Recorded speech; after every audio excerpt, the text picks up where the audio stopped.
Chegamos, irmãos, para mais uma meditação maravilhosa da Palavra de Deus, na missa de hoje. Hoje, na primeira leitura de Tobias 3, de 1 a 11, e depois dá um salto até o versículo 16 e 17.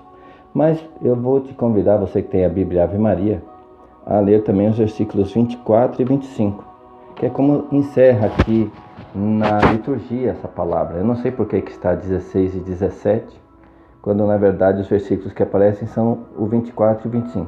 Mas nós vamos ler os dois, tá bom? Que a paz do Senhor esteja com você, esteja com a sua casa agora, a paz esteja convosco.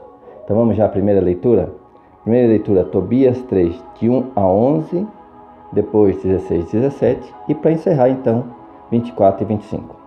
Começa assim então, essa que é um momento de uma oração de profunda dor. Eu acho que a nossa perseverança nas coisas de Deus está justamente em meio ao sofrimento. Em meio ao sofrimento é quando nós devemos orar. Sim, nós aprendemos a aceitar todo o opróbrio, todo o sofrimento. Aceitar sofrimento é uma coisa, desejar o sofrimento é outra. E eles, pela oração, você percebe que eles aceitam o sofrimento. Mas isso não os impede de pedir a Deus o fim do sofrimento, entende? Pedir o fim do sofrimento não é uma rebeldia, é uma oração sincera, porque em verdade todos nós desejamos o fim do sofrimento. E não adianta fingir que a gente não quer que o sofrimento acabe. Eu aceito, mas ao mesmo tempo eu desejo o fim do sofrimento. E isso se transparece na oração de Tobias e de Sara. Sara, que não foi citada na leitura de ontem, Sara tinha tido 7 maridos e um demônio matou todos eles. Então imagina a humilhação que ela vivia. E ela teve que ouvir um desaforo de uma empregada acusando ela dessa maldição. Quer dizer, além de ela sofrer a morte de 7 maridos, ainda foi acusada pela desgraça. Então ela entra em profunda tristeza. Assim como Tobit, que está cego, está em profunda tristeza. Mas no meio desse profundo sofrer, a solução que eles encontram é orar.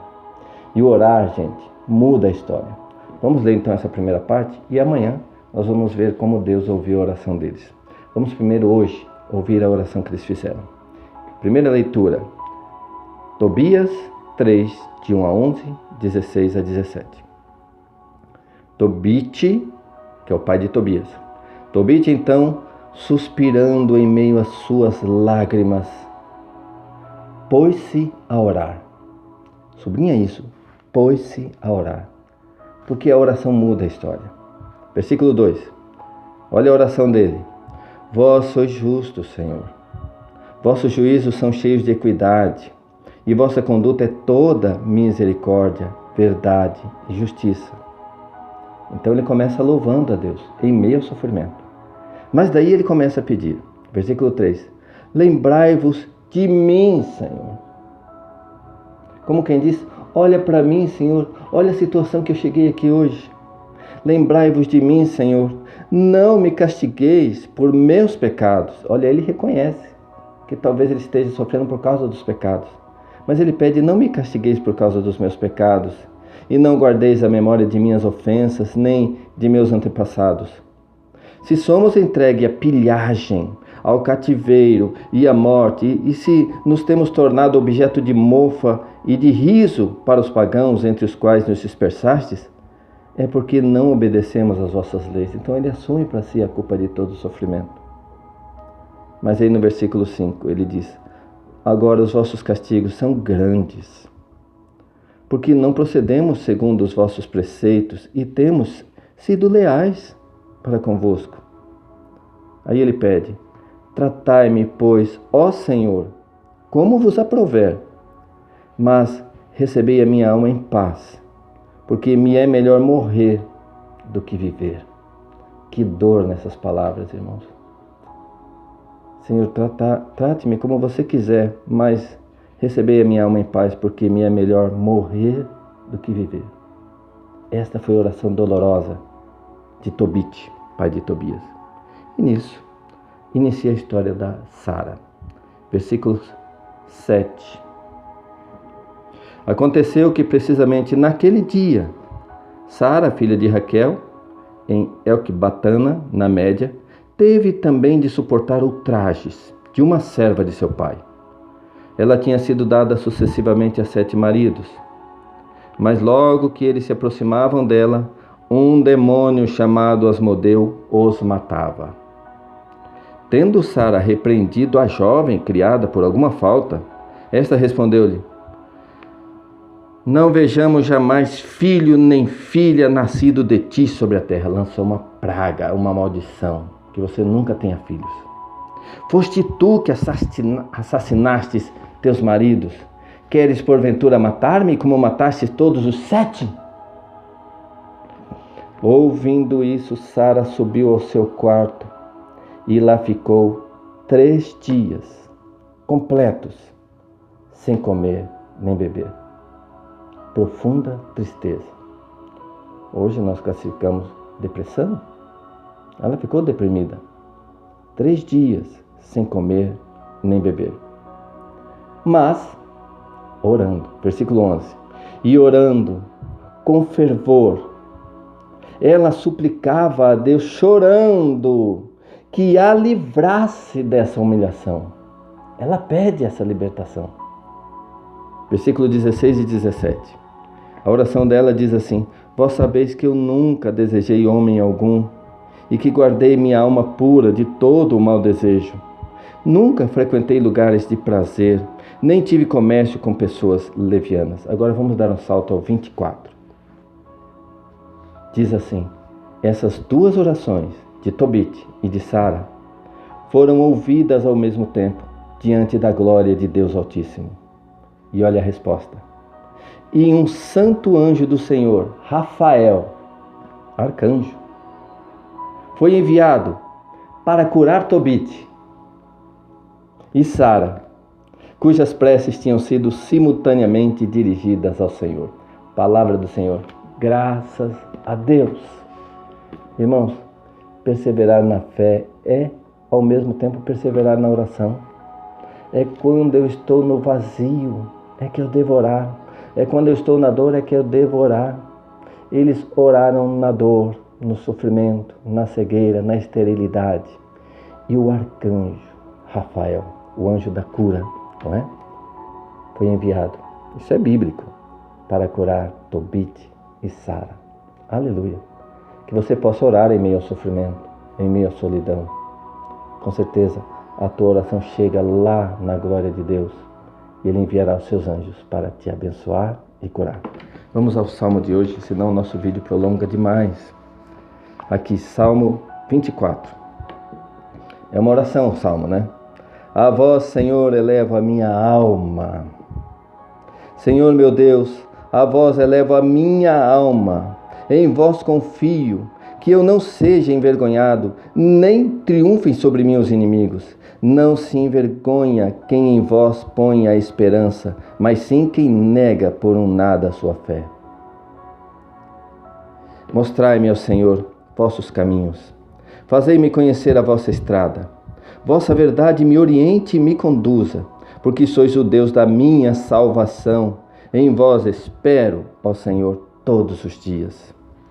Recordai, Senhor meu Deus, a vossa ternura, a vossa compaixão, que são eternas.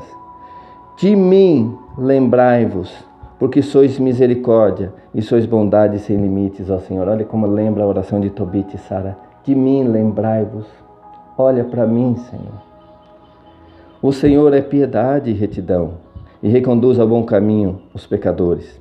Ele dirige os humildes na justiça, e aos pobres Ele ensina o seu caminho. Amém. Salmo de hoje. A vós, Senhor, elevo a minha alma. Vamos ao Evangelho do dia? Evangelho de Marcos 12, 18 a 27. Marcos 12, 18 a 27.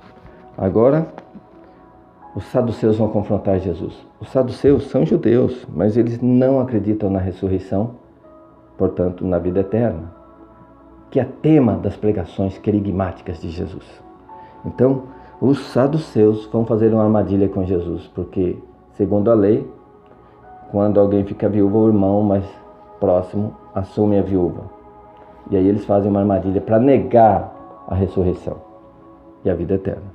Vamos lá. Ora, vieram ter com ele os saduceus, que afirmam não haver ressurreição, e perguntaram-lhe: Mestre, Moisés prescreveu-nos, se morrer o irmão de alguém e deixar mulher sem filhos, seu irmão despose a viúva e suscite posteridade ao seu irmão. Ora, havia 7 irmãos, aí começa. O primeiro casou e morreu sem deixar descendência. Lembra o caso de Sara, né? Nós acabamos de ler, teve 7 esposos. Então, o segundo desposou a viúva e morreu também sem deixar posteridade. Do mesmo modo, o terceiro. E assim tomaram-na os 7 e não deixaram filhos. Por último, morreu também a mulher. Na ressurreição, a quem desses pertencerá a mulher? Pois os 7 a tiveram por mulher. Jesus respondeu-lhes: Errais não conhecendo as Escrituras nem o poder de Deus. Na ressurreição dos mortos, os homens não tomarão mulheres, e nem as mulheres maridos, mas serão como anjos no céu. Mas, quanto à ressurreição dos mortos, não lestes no livro de Moisés? Como Deus lhes falou da sarça, dizendo: Eu sou o Deus de Abraão, o Deus de Isaque, o Deus de Jacó. Êxodo 3:6. Ele não é Deus de mortos, senão de vivos. Portanto, estáis muito errados. Palavra da salvação. Glória a vós, Senhor. Que palavra de sabedoria de Jesus, né? E nós lembramos que no Monte Tabor, quando Jesus se transfigurou, apareceram lá conversando com ele Moisés e Elias. Um amigo meu, o Adilson, vou contar seu testemunho aqui. Estava no ônibus com a Bíblia e o terço na mão. E alguém tomou coragem, que viu ele com o terço na mão, chegou e disse para ele: Ei, você sabia que a Bíblia proíbe invocação de mortos? E aí ele deixou a Bíblia assim e falou: Você não leu que Jesus conversou com Moisés e Elias? Eles já tinham morrido há séculos. Você não leu que Jesus disse que Deus é Deus de Isaque, de Jacó? Como que Jesus falou aqui? De Abraão, de Isaque e de Jacó? Deus é um Deus de vivo e não de mortos. Aí a pessoa que o interpelava diz assim: a gente vivendo e aprendendo. Porque ele estava questionando, nós fazemos orações aos santos que são a igreja triunfante. No Apocalipse diz que os santos estão lá diante do trono de Deus, louvando, bendizendo dia e noite. E nós que estamos aqui ainda somos a igreja militante, nós estamos militando. Aqueles que já venceram já estão lá diante do trono, intercedem por nós. E nós aqui, a igreja militante, sim, recorremos à intercessão deles, conversamos com eles, como Jesus conversou com Moisés e Elias no Monte Tabor. E assim fica a sabedoria de Deus para nós. Que Deus é sábio e sua igreja também. Amém? Nós estivemos reunidos aqui nesse vídeo. Em nome do Pai, e do Filho, e do Espírito Santo. Amém.